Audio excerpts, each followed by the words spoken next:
8장 31절에서 41절 전반부입니다. 요한복음 8장 31절에서 41절 전반부입니다. 제가 읽어드리도록 하겠습니다. 그러므로 예수께서 자기를 믿은 유대인들에게 이르시되 너희가 내 말에 거하면 참으로 내 제자가 되고 진리를 알지니 진리가 너희를 자유롭게 하리라. 그들이 대답하되 우리가 아브라함의 자손이라 남의 종이 된 적이 없거늘 어찌하여 우리가 자유롭게 되리라 하느냐. 예수께서 대답하시되 진실로 진실로 너희에게 이르노니 죄를 범하는 자마다 죄의 종이라. 종은 영원히 집에 거하지 못하되 아들은 영원히 거하나니 그러므로 아들이 너희를 자유롭게 하면 너희가 참으로 자유로우리라. 나도 너희가 아브라함의 자손인 줄 아노라. 그러나 내 말이 너희 안에 있을 곳이 없으므로 나를 죽이려 하는도다. 나는 내 아버지에게서 본 것을 말하고 너희는 너희 아비에게서 들은 것을 행하느니라. 대답하여 이르되 우리 아버지는 아브라함이라 하니 예수께서 이르시되 너희가 아브라함의 자손이면 아브라함이 행한 일들을 할 것이거늘 지금 하나님께 들은 진리를 너희에게 말한 사람이 나를 죽이려 하는도다. 아브라함은 이렇게 하지 아니하였느니라. 너희는 너희 아비가 행한 일들을 하는도다. 아멘. 세상의 빛, 생명의 빛이신 로고스께서 당신의 백성들 가운데 오셨음에도 불구하고 그들은 그 빛을 인식하지 못했습니다. 참 빛이신 예수께서 복음을 전하시고 가르치시고 표적을 행하시면서 그 표적의 의미를 자세히 설명하시면서 당신이 누구이며 또 하시는 일이 무엇인지에 대해서 그렇게 말씀하시는데도 깨닫는 자가 극히 드물었습니다.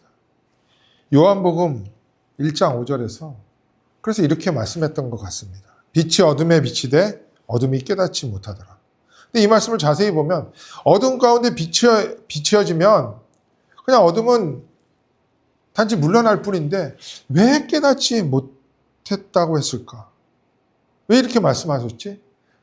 가만히 생각해 보면 선뜻 이해가 되지를 않았습니다. 그런데 요한복음을 계속해서 살펴보면 진짜 어둠에 속한 자들이 참빛이신 예수 그리스도의 인격과 사역을 깨닫지 못하는 것을 볼 수 있지 않습니까? 초막절에 그 일주일 기간 내내 밤마다 성전 여인의 뜰에 대낮같이 밝히는 거대한 빛은 어둠을 진짜 몰아낼 수 있는 것 같았지만 진짜 어둠에 속한 자들이 안타깝게도 그 빛 아래에 있으면서도 그 빛의 의미를 전혀 깨닫지 못하고 있었습니다. 그래서 요한복음 1장 5절에서 말씀하는 것과 같이 빛이 어둠에 비치되 어둠이 깨닫지 못했다고 말씀하신 것은 아닐까요? 계속해서 예수님은 당신을 비치셨잖아요. 빛이 어둠 가운데 비추이면서 스스로 당신이 곧 하나님이다 라고 말씀을 하고 있는데도 그들은 깨닫지 못했습니다. 어둠에 속한 자들의 한계였죠. 그런데 예수님은 이러한 사람들의 모습을 단순히 한계라고 하지 않고 죄라고 하십니다. 지난주 살펴본 요한복음 8장 24절 말씀을 한번 볼게요. 그러므로 내가 너희에게 말하기를 너희가 죄 가운데서 죽으리라 하였노라. 너희가 만일 내가 그인 줄 알지 아니하면 너희 죄 가운데서 죽으리라. 로고스이신 예수를 그리스도로 믿지 않는 것이 죄라고 말씀하시고 믿음이 없다면 결국 죽는다는 것이잖아요. 요한복음 16장 9절에 성령께서 오셔서 죄에 대해서 심판한다고 하십니다. 그리고 나서 이렇게 말씀하셔요. 죄에 대하여라 함은 그들이 나를 믿지 아니하며. 그러니까 죄라는 것은 하나님이신 예수 그리스도를 믿지 않았다는 거예요. 이 말씀을 하시고 요한복음 8장 28절에서 30절 같이 말씀을 하십니다. 이에 예수께서 이르시되 너희가 인자를 든 후에 내가 그인 줄 알고 또 내가 스스로 아무것도 하지 아니하고 오직 아버지께서 가르치신 대로 이런 것을 말하는 줄도 알리라. 예수님께서 하실 사역을 미리 말씀하신 거예요. 그리고 나서 나를 보내신 이가 나와 함께 하시도다. 나는 항상 그가 기뻐하시는 일을 행함으로 나를 혼자 두지 아니하였느니라. 예수님께서 이 말씀하시니까 30절에 많은 사람들이 믿었다고 합니다. 그리고 오늘 본문으로 들어가게 되는데 예수님께서 지금까지 해오셨던 것처럼 사람들이 가져야 하는 믿음인 참된 믿음에 대해서 말씀하기 시작해요. 그들이 가지고 있는 믿음을 필터링을 하시고 계시는 것입니다. 참된 믿음인지 아니면 일시적으로 가지게 된 믿음인지. 우리도 오늘 이 말씀을 함께 살펴보면서 내가 가지고 있는 믿음이 어떤 믿음인지 꼭 점검해 보시기를 바랍니다. 같이 읽어볼게요. 요한복음 8장 31절에서 32절 말씀입니다. 시작. 그러므로 예수께서 자기를 믿은 유대인들에게 이르시되 너희가 내 말에 거하면 참으로 내 제자가 되고 진리를 알지니 진리가 너희를 자유롭게 하라. 예, 아까 30절에 사람들이 많이 믿었다고 하잖아요. 과거에 믿기 시작했다는 것입니다. 그리고 31절도 31절의 말씀은 지금도 믿고 있는 중이라는 거예요. 그런데 예수님께서 지금까지 너무나 많은 경험을 하셨습니다. 자기를 믿는다고 따라다니는 수많은 자들이 결국 자기의 것을 채워주지 않자 다 떠났습니다. 한두 번 경험한 게 아니에요. 요한복음 2장에서도 그랬고 계속해서 그러다가 6장에서도 그랬습니다. 즉 그러한 변전하는 믿음은 예수께서 신뢰할 수 없는 믿음이라는 거예요. 그래서 이제는 참된 믿음에 대해서 말씀하시는데 그 첫 번째로 내가 가지고 있는 믿음이 참이 되기 위해서는 내 말 안에 예수의 말 안에 거해야 한다는 것입니다. 그 거해야 한다는 것은 거주하는 것을 말해요. 지금도 어떤 지역에 거주하면 무시할 수 없을 정도로 그 지역에 영향을 받고 살아갑니다. 그러나 예전과는 다르게 과학과 교통, 인터넷, 통신 등등이 너무나 많이 발전했잖아요. 그 발전으로 인해서 그 지역에 극히 제한을 받고 살지는 않습니다. 제가 펜실베니아 주에 있는 필라델피아에 거주할지라도 극히 이 지역의 제한을 받지 않고 살아간다고 할 수 있을 거예요. 왜냐하면 캘리포니아나 캐나다 그리고 플로리다에서 나오는 작물들을 먹고 있잖아요. 심지어 지구 반대편인 차이나 또 세계 곳곳에 있는 곳에서 나오는 물건들을 지금 누리고 있습니다. 얼마 전에 꽃 한 송이를 샀는데 그 꽃이 지금 미국에서 나온 줄 알았는데 도미니칸에서 왔다고 하는 것 같아요. 쿠바인가요? 뿐만이 아니라 TV, 인터넷을 통하여서 전 세계 사람들이 살아가는 모습, 그들의 문화, 경치 등등을 간접적으로 즐기며 살아가고 있어요. 그러니까 어떤 지역에 거주하는 것이 이제는 생활을 그렇게 제한하지 않는다는 것입니다. 그런데 예전에는 어떤 지역에 거주하는 것은 기본적으로 모든 의식주가 그 지역에 제약을 받으면서 살아가게 되어 있었습니다. 지역 작물만 먹을 수 있었고 또 지역 환경만 누릴 수 있었고 그 지역의 사람들과만 관계를 할 수 있었습니다. 이것이 거주한다는 진짜 의미예요.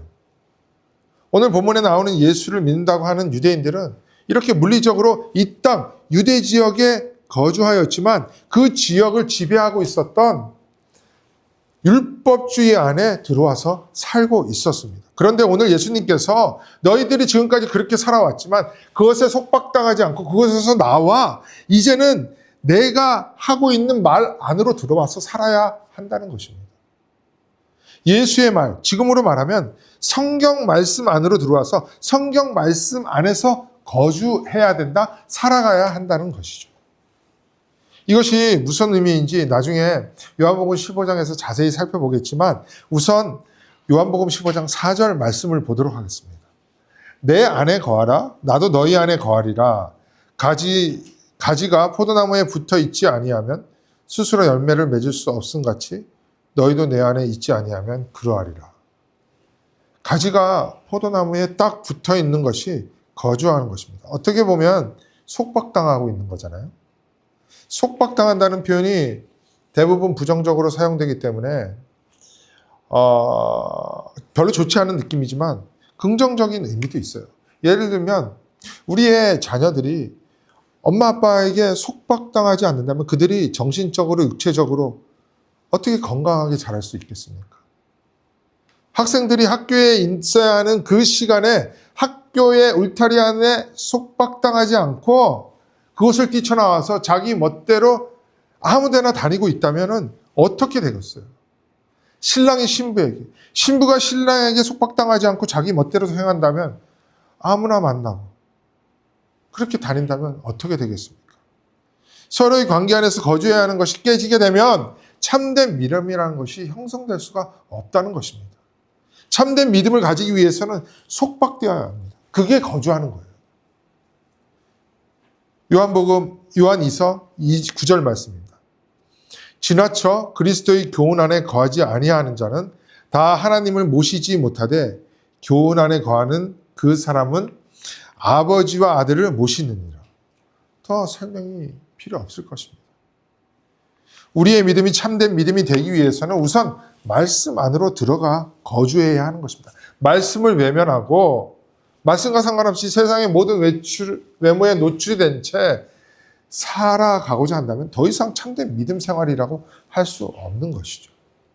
그러므로 우리가 참된 믿음을 가지고 살아가기 위해서는 일평생 말씀에 속박 당한 채 살아가야 하는 거예요.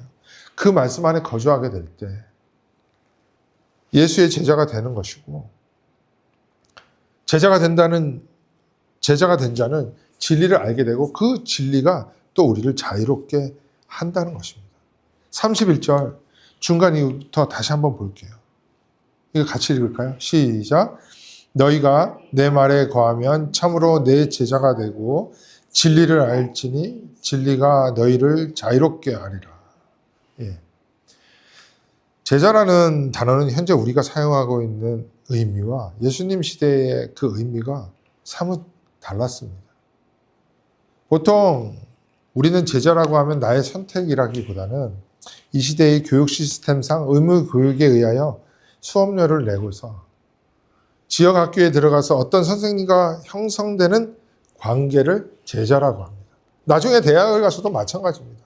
내가 비록 선택을 했지만 학교에 수업료를 내고 어떤 지식 정보를 얻기 위해서 선생님으로부터 지식 정보를 얻어내는 때 사용되는 그런 자가 제자라고 할 수 있어요. 좀 삭막하게 말씀드렸지만 이것이 실제 우리의 제자라는 개념입니다. 그러나 예수님께서 사셨던 유대사회나 불과 150여 년 전에 전 세계에서 사용하는 제자의 의미는 좀 달랐습니다.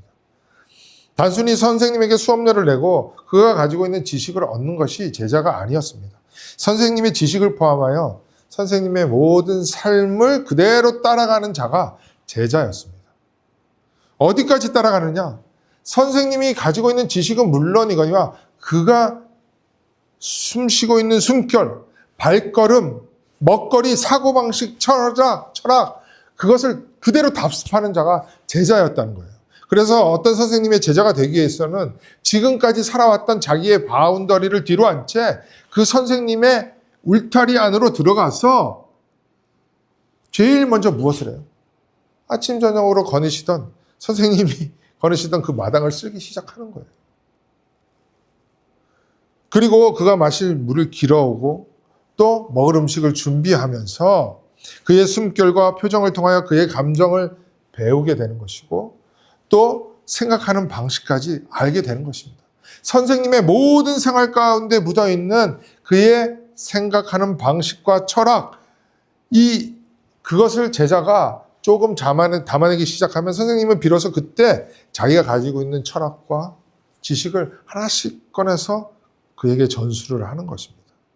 그러니까 선생님의 지식, 철학, 삶의 방향, 사고하는 방식 등등 선생님과 하나가 되어 선생님의 아바타가 되는 것, 그것이 제자였습니다. 31절에서 예수님께서 내 제자가 된다고 할 때의 제자의 모습이 바로 이것입니다. 그래서 제자가 되기 전에 그의 말씀 안에, 그의 말 안에 거주해야 한다는 것입니다. 선생님의 말 안에 거주하지도 않는데 어떻게 제자가 될 수 있겠느냐라는 말이죠. 하나님의 말씀만으로 들어가서 사는 자가 예수를 닮게 되는 제자가 되고 그 제자만이 진리를 알게 될 것이고 그 진리가 자유롭게 한다는 것입니다. 이게 32절 말씀이에요. 그런데 성경에서 자유라는 단어가 종종 나오는데 이 자유에 대해서 지금부터 좀 생각해 보도록 하겠습니다. 성경을 보시다가 보면은 자유라는 단어가 나오는 곳에서는 반드시 머지않은 곳에 종이라는 단어가 함께 나옵니다. 오늘 본문 32절에서 진리가 너희를 자유롭게 한다고 하죠. 근데 머지않은 곳 34절에서 예수께서 대답하시되 진실로 진실로 너희에게 이르노니 죄를 범하는 자마다 죄의 종이라. 그러니까 자유와 반대되는 개념이 종인데 어떤 종이냐? 죄의 종이라는 것입니다. 죄의 종. 그러니까 세상에서 일반적으로 사용되는 그 자유의 개념과는 약간 다르게 접근해야 한다는 거예요. 로마서 6장 17절에서 18절 말씀입니다. 하나님께 감사하리로다. 너희가 본래 죄의 종이더니 너희에게 전하여 준 바 교훈의 본을 마음으로 순종하여 죄로부터 해방되어, 이 원어상 자유롭게 되어, 똑같습니다. 똑같은 단어를 사용해요. 의에게 종이 되었느니라. 그렇죠. 자유의 반대 개념, 죄의 종. 우선 하나를 이렇게 정리를 하도록 하겠습니다. 그리고 나서 갈라디아서 5장 1절을 볼게요. 그리스도께서 우리를 자유롭게 하려고 자유를 주셨으니 그러므로 굳건하게 서서 다시는 종의 멍에를 매지 말라. 또 자유와 종이 멀지 않은 곳에서 이렇게 나오고 있습니다. 그리고 나서 이 종의 멍에라고 했는데 이 종의 멍에에 대해서 2절부터 4절까지 설명하고 있어요. 잘 보세요. 보라, 나 바울은 너희에게 말하노니 너희가 만일 할례를 받으면 그리스도께서 너희에게 아무 유익이 없으리라. 내가 할례를 받는 각 사람에게 다시 증언하노니 그는 율법 전체를 행할 의무를 가진 자라. 율법 안에서 의롭다함을 얻으려 하는 너희는 그리스도에게서 끊어지고 은혜에서 떨어진 자로다. 이게 무슨 말이냐면 갈라디아 교회 안에 슬그머니 고개를 든 것이 있었는데 다른 복음이었다는 거예요. 그게 뭐냐면 믿음과 구원의 교리를 침해하여 바른 모든 믿음을 가지지 못하게 하는 율법의 행위였습니다. 지금도 마찬가지입니다. 예수 그리스도를 믿음으로 말미암아 의롭게 된다고 했는데 이것 가지고는 부족하다는 거예요. 구원받기에 부족하다는 것입니다. 그래서 무엇을 추가해야 하느냐? 말씀드렸듯이 율법의 행위입니다. 그 율법의 행위의 대표로 할례가 나오는 거예요. 예수님을 믿는다고 고백할 뿐만 아니라 할례까지 받아야 구원을 받을 수 있다는 것입니다. 그래서 바울은 만약 율법의 행위, 할례로 의롭게 된다고 주장한다면 그는 그리스도에게서 끊어진 자, 그리스도께서 주신 진리 안에 있는 자유가 없는 자, 저주받은 자라고까지 말하고 있는 거예요. 그러니까 갈라디아서 5장 1절에 나온 종이의 멍에는 율법의 행위였습니다. 그 율법의 행위 멍에가 갈라디아 교회에 속한 그리스도인들의 자유를 다 제거를 하고 있었다는 것입니다. 얼마 전 우리 북클럽 때 잠깐 언급을 했던 마태복음 11장 28절 말씀이에요. 수고하고 무거운 짐진 자들아 다 내게로 오라. 내가 너희를 쉬게 하리라. 나는 마음이 온유하고 겸손하니 나의 멍에를 메고 내게 배우라. 그리하면 너희 마음이 쉼을 얻으리니 이는 내 멍에는 쉽고 내 짐은 가벼움이라 하시니라. 예, 마태복음의 1차 수신자는 유대적 배경을 가진 그리스도인들이었습니다. 이들은 예수를 믿고 구원을 받았다고 하지만 여전히 오래된 유대 민족적 정서였던 율법의 강한 영향을 받고 있었어요. 율법의 행위를 너무나 당연시 여기며 살아오고 있었습니다. 예수를 믿었다고 하지만. 그래서 예수님이 그들에게 산상수훈을 시작하시면서 율법주의와 싸우기 시작한 거예요.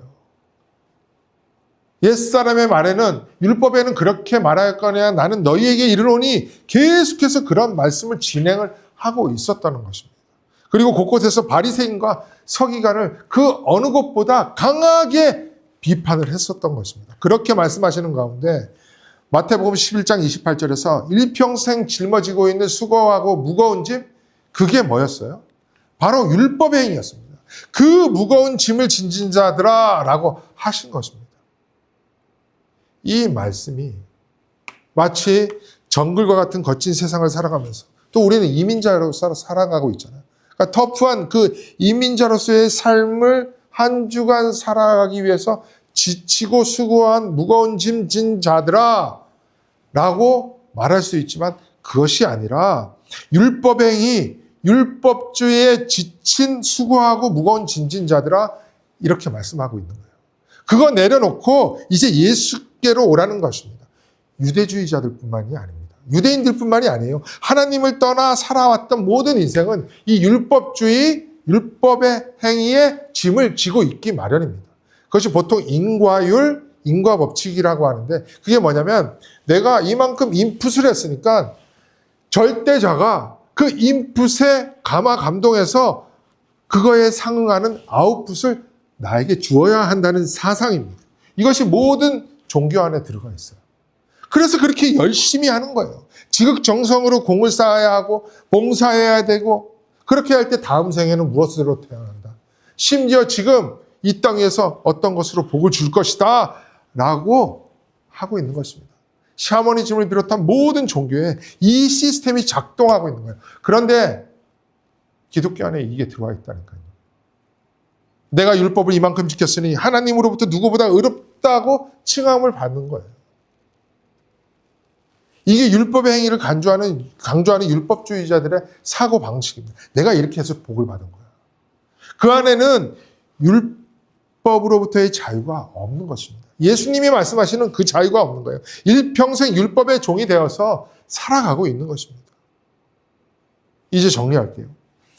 요한복음 8장 32절 마지막에 너희를 자유롭게 하리라 해서 그 자유는 진짜 너희를 꼼짝달싹 못하게 하고 있는 죄로부터의 자유를 말하는 것입니다. 그리고 죄의 삭은 사망이잖아요. 그러니까 사망의 권세로부터의 자유를 말하는 것이고, 조금 전에 말씀드린 율법으로부터의 자유를 말하는 것입니다. 이 모든 것을 일컬어 성령 안에서의 자유라고 하는 거예요. 나중에 로마서를 살펴볼 때 자세히 말씀을 드리겠지만 로마서가 이렇게 진행이 됩니다. 로마서 3장에는 하나님의 의가 나옵니다. 하나님의 의신 예수 그리스도가 화목제물 되신 것을 믿는 자는 의롭다함을 받는다, 의롭다 칭함을 받는다라고 해요. 그리고 그 안에는 율법의 행위가 절대 들어올 수 없다고 말합니다. 그리고 나서 로마서 4장에 의롭다 칭함을 받은 대표적인 예로 아브라함이 나오고 있는 거예요. 그리고 나서 로마서 5장에 사망으로부터의 자유, 6장에서는 죄의 권세로부터의 자유, 7장에서는 율법으로부터의 자유라는 기독교의 핵심 진리가 폭포수와 같이 쏟아집니다. 그리고 나서 로마서 8장 1절에서 2절입니다. 우리 다 같이 한번 읽어볼게요. 시작. 그러므로 이제 그리스도 예수 안에 있는 자에게는 결코 정죄함이 없나니 이는 그리스도 예수 안에 있는 생명의 성령의 법이 죄와 사망의 법에서 너를 해방하였습니다. 탕탕탕 결론을 내리는 거예요. 성령 안에서 너를 자유롭게 하였다. 그렇게 예수 그리스도 안에서 자유롭게 된 자, 거주하는 자는 이제 죄와 사망의 법이 더 이상 기승을 못 부릴 것이다. 권세를 못 부릴 것이다. 그것이 해방입니다. 자유예요. 그런데 유대인들은 예수님께서 말씀하신 이와 같은 자유를 오해했습니다. 요한복음 8장 33절 보세요. 그들이 대답하되 우리가 아브라함의 자손이라 남의 종이 된 적이 없거늘 어찌하여 우리가 자유롭게 되리라 하느냐. 그렇죠. 우리가 가지고 있지 않는 정서로 유대인들은 자신들이 자유롭다고 주장을 하고 있어요. 대충 뭔지는 알겠지만 정확히는 모르겠습니다. 그래서 한번 생각해 볼게요.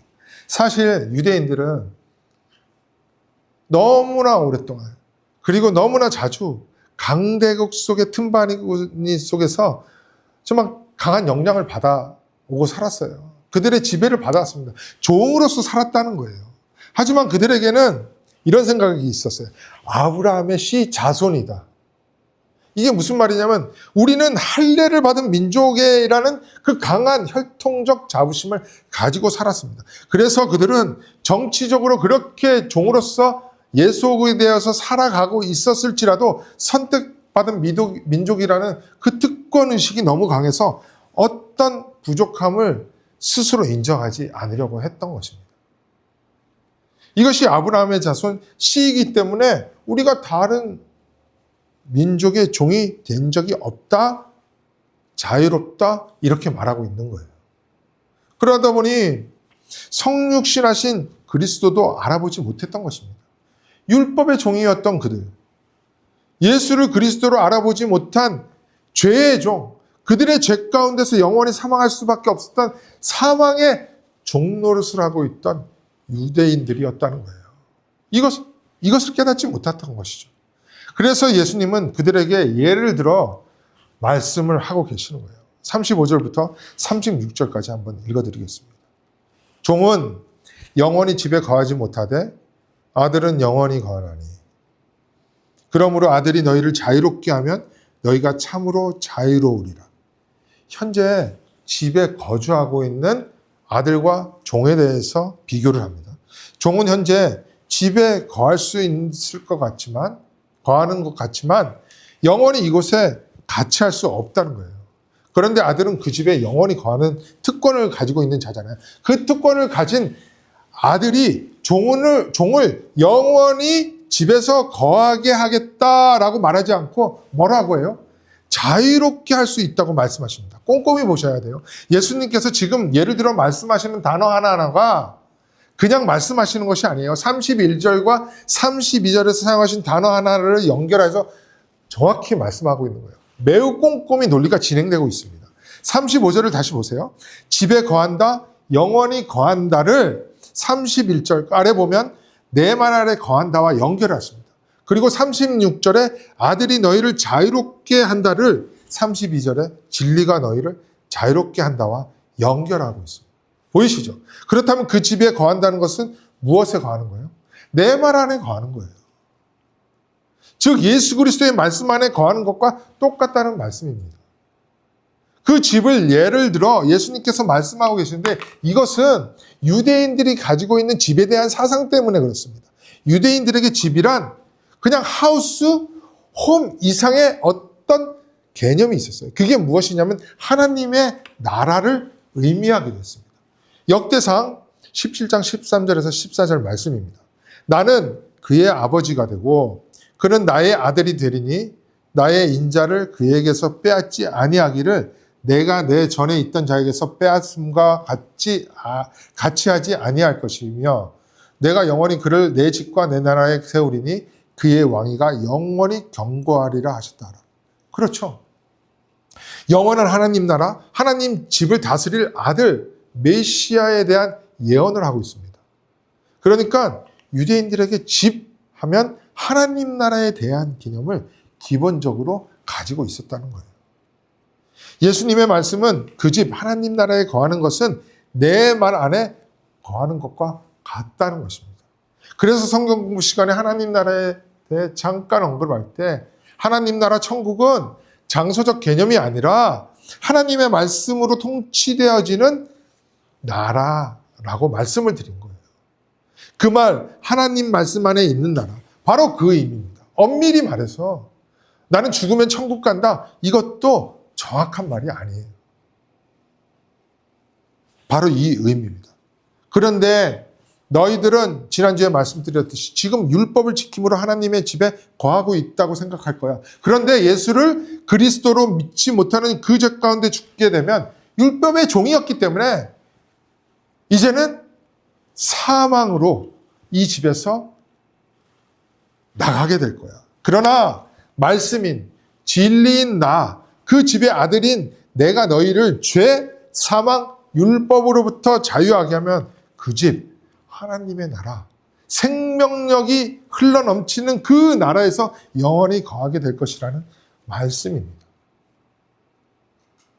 그러시면서 말씀을 계속 이어가세요. 37절을 보세요. 너네들 그렇게 자랑스럽게 생각하고 있는 아브라함의 씨인 줄 나도 알아. 혈통적으로.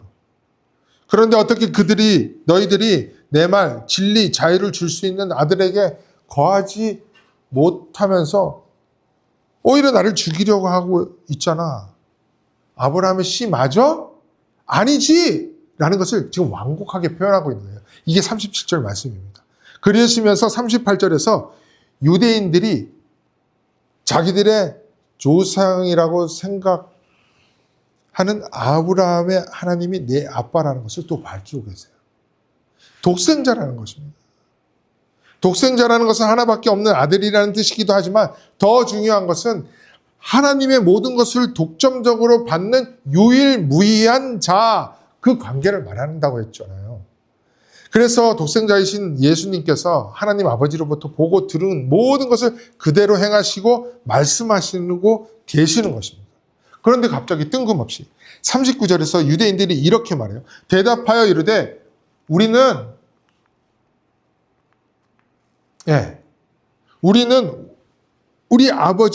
대답하여 이르되 우리 아버지는 아브라함이라 하니. 지금까지 우리가 예수님과 유대인들의 이 대화가 어떤 배경 가운데 이루어지는지를 잘 몰랐을 때는 너무나 뜬금없는 대답 같았지만 이제는 왜 유대인들이 갑자기 우리 아빠는 우리의 씨는 우리의 조상은 아브라함이라고 했는지 이제 파악이 되실 거예요. 조금 전에 37절에 예수님이 완곡하게 너네들 아브라함의 자손이 아니지 이렇게 말했기 때문입니다. 이것에 대한 대답이었던 거예요. 그랬더니 39절 중간부터 47절까지 예수님께서 쉬지 않고 말씀하시는데 오늘은 44절까지만 읽어드리겠습니다. 집중해서 들어보세요. 예수께서 이르시되 너희가 아브라함의 자손이면 아브라함이 행한 일들을 할 것이거늘 지금 하나님께 들은 진리를 너희에게 말한 사람인 나를 죽이려 하는도다. 아브라함은 이렇게 하지 아니하였느니라. 너희는 너희 아비가 행한 일들을 하는도다. 대답하되 우리가 음란한 데서 나지 아니하였고 아버지는 한 분뿐이시니 곧 하나님이시로다. 예수께서 이르시되 하나님이 너희 아버지였으면 너희가 나를 사랑하였으리니 이는 내가 아버지 하나님께로부터 나와서 왔음이라. 나는 스스로 온 것이 아니요 아버지께서 나를 보내신 것이니라. 어찌하여 내 말을 깨닫지 못하느냐. 이는 내 말을 들을 줄 알지 못함이로다. 너희는 너희 아비 마귀에게서 났으니 너희 아비의 욕심대로는 너희도 행하고자 하느니라. 그는 처음부터 살인한 자요 진리가 그 속에 없으므로 진리에 서지 못하고 거짓을 말할 때마다 제 것으로 말하나니 이는 그가 거짓말쟁이요 거짓의 아비가 되었습니다. 예수님이 매우 논리적으로 말씀을 전개하고 있어요. 38절에서 진짜 아들은 아버지가 말한 대로 행한 대로 그대로 행한다고 하잖아요. 그런데 너희들은 아브라함의 씨, 자손, 아들이라고 하면서 아브라함이 행한 일들을 지금 따라하고 있지 않잖아. 그렇기 때문에 아브라함의 자손이 아니고 결론은 마귀의 자손이라고 말씀하고 계시는 것입니다. 이에 대해서는 다음 주에 연결하여서 말씀을 이어가도록 하겠습니다. 예. 시간 관계상 설교가 마무리되지 못하고 끝나는 것 양해해 주시고 아브라함이 행한 일이 무엇인지를 알기 위해서 좀 주중에 시간 내셔서 창세기 12장부터 22장까지 꼭 읽어오시면 다음 주 설교에 도움이 될 것입니다. 또한 44절에 나오는 마귀, 진리 없음, 또 거짓말쟁이, 거짓의 아비라는 단어를 보시면서 창세기 3장에 나오는 뱀에 대해서 한번 생각해 보시고 그 뱀이 요한계시록 12장에 나오는 큰 용과 어떻게 연결이 되는지 묵상해 보시기를 바랍니다. 우리 사랑하는 그리스도 반석교회 모든 성도님들은 믿음이 헛된 믿음, 일시적인 믿음이 아닐 줄 믿습니다. 우리의 믿음은 참된 믿음이어야 하겠죠. 성경에서 말하는 그 말씀들을 전혀 모른 채 가지는 잘못된 믿음이 아니어야 할 것입니다. 그렇기 때문에 이번 주도 늘 말씀을 묵상하면서 항상 예수의 말에 거하면서 한 주간 살아가시고 또 일평생 예수님의 제자로 진리를 알아갈 때 결국 하나님의 집에 영원히 거하는 자유자가 되시는 그 축복을 받으시는 귀한 하나님의 백성들이 되기를 주님의 이름으로 축복드립니다.